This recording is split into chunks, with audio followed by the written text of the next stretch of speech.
Salam, meron tayong tanggap Samsung A14 5G. Papalitan natin siya ng LCD. Una, tatanggalin natin yung SIM slot. Tapos, yung takip sa likod. Yan, o. Yan lang po binubuksan niya.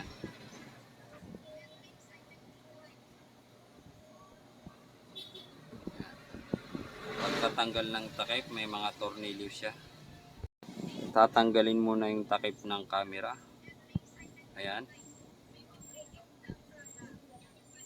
Pagkatanggal, yung fingerprint naman yung tatanggalin. Ayan. Tapos tatanggalin na po lahat ng tornilyo. Bali, pass forward ulit natin siya. Kasi maraming tornilyo. Ayan.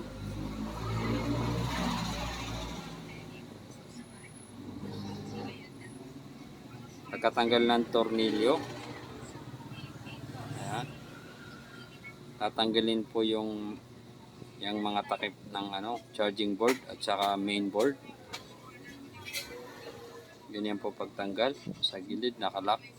Ayun. Tanggal na. Sa gilid.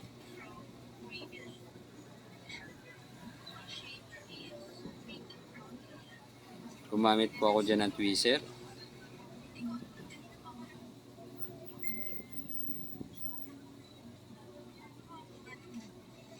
Pagkatanggal ng mga takip ng mainboard, unang-una yung battery, di-disconnect. Bago, disconnect yung flex ng LCD.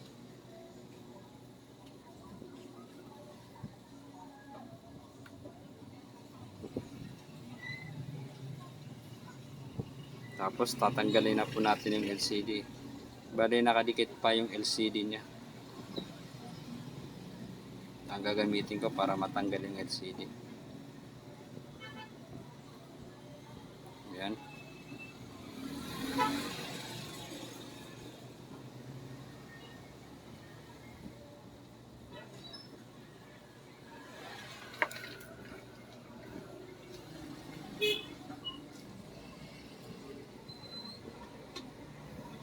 Ayan po. Pagkatanggal po ng LCD, kailangan po yung frame linisin natin. Tanggalin natin yung lumang pandikit. Ayan.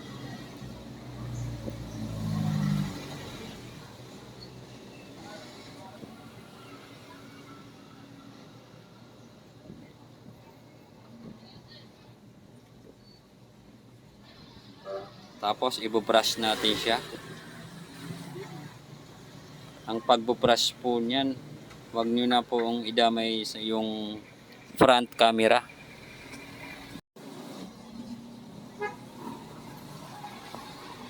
Ayan yung bago nating LCD. Ite-testing muna natin bago natin siya i-fix.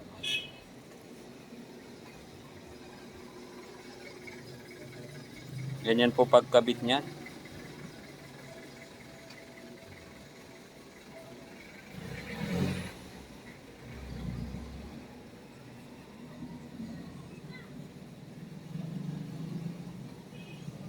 Ayan, kakabit ko muna yung sa may charging board. Bago yung sa LCD. Huli po yung battery na ikakabit. Sa charge ko muna siya kasi low-bat.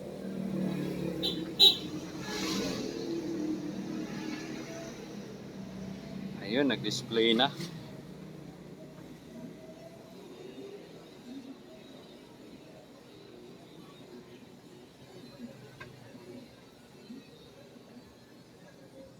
Yan. Basta mag 1% lang po, i-open na po natin siya para matesting yung LCD. Pero ito po yung power switch po nito nasa back housing. Ayan o. Nandun sa fingerprint. Kakabit muna natin siya, tsaka natin pipindutin yung power switch.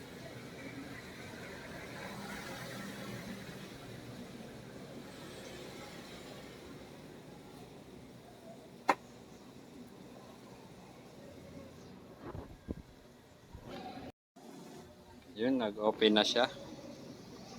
I-testing natin ngayon yung touchscreen.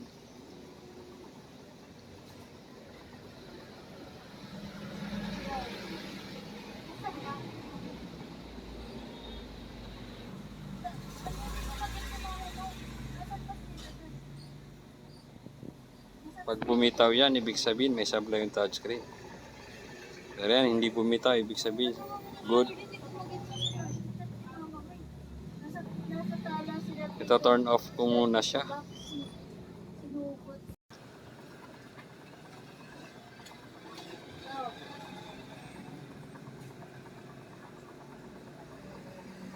I-fix ko na po siya. Ulit tatanggalin ko muna yung battery, fingerprint, pati yung LCD.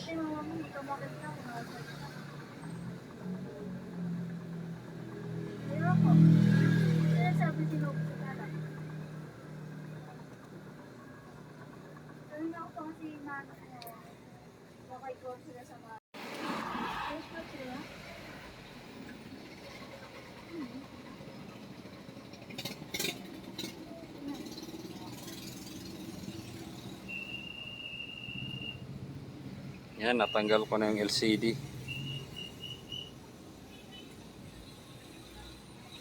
Bali, lalagyan ko po siya ng pandikit. Ganito po ako maglagay ng pandikit pag ikakabit ko na yung LCD.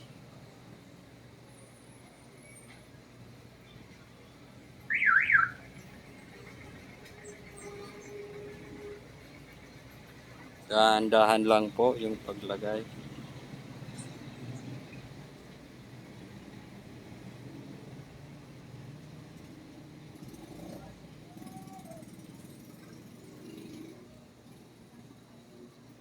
Ang gamit kang pandikit ay T7000.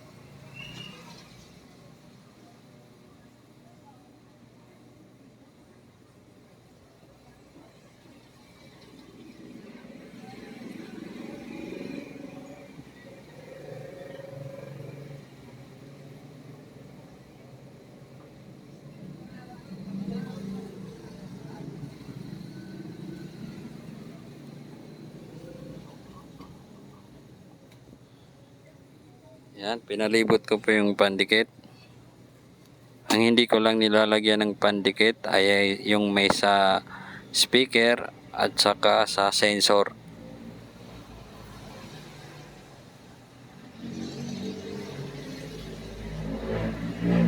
Okay?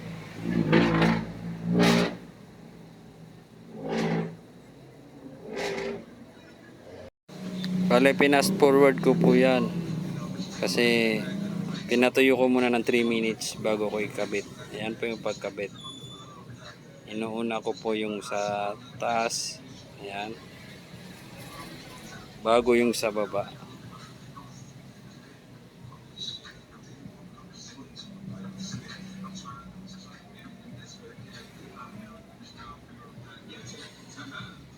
Dapat po chinecheck natin kung may nakangat, pero okay naman siya.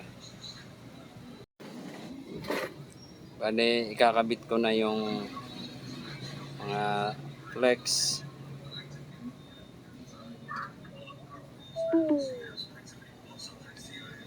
Tapos yung antena.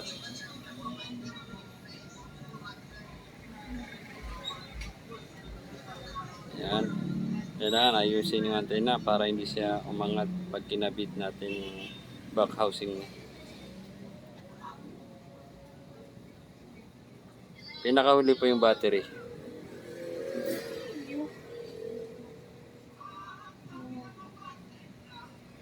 Tapos ayan, yung takip ng motherboard.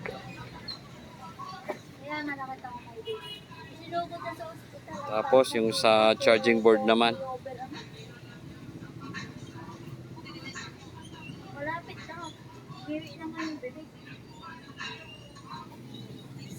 Bale, ito tornilyo na po natin siya. Papas forward ko ulit siya. Gawa nung marami yung tornilyo.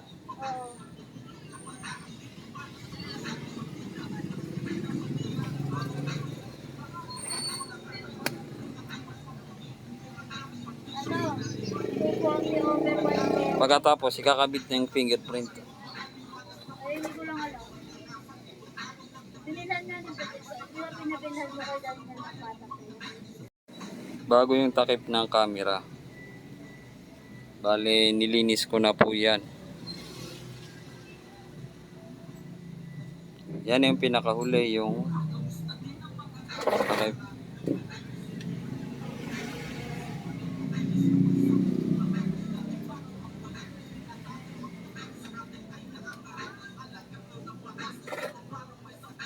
Pagkatapos niyan, lalagyan po natin siya ng scotch tape.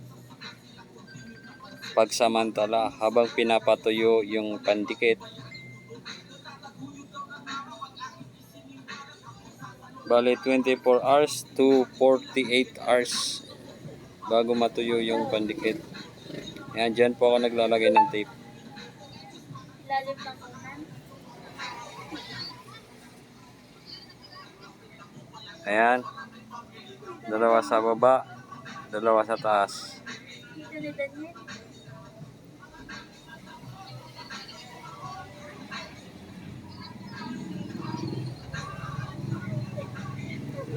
Galit na galit ko mga